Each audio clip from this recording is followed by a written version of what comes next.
বিচিত্রবীর্য ছিলেন শান্তনু ও সত্যবতীর পুত্র।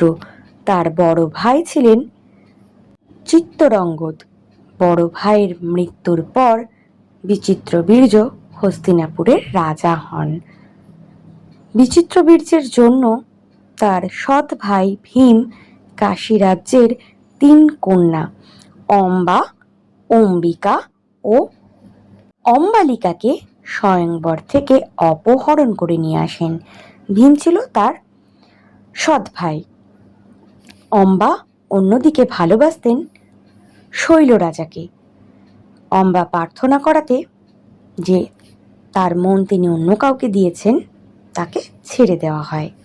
অম্বিকা ও অম্বালিকাকে বিচিত্রবীর্যের সঙ্গে বিবাহ বন্ধনে আবদ্ধ করা হয়। বিচিত্রবীর্য ভোগবিলাসে আসক্ত ছিলেন এবং খুব অল্প বয়সেই রোগে আক্রান্ত হন। তার কোনো সন্তান হয়নি। সন্তান হবার আগেই তিনি মৃত্যুবরণ করেন।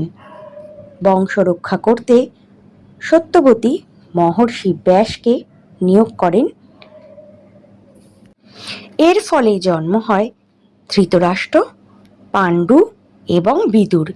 এই 3 জনের বংশ থেকেই পরে কৌরব ও পাণ্ডবদের জন্ম, যাদের মধ্যে মহাযুদ্ধ সংঘটিত হয়।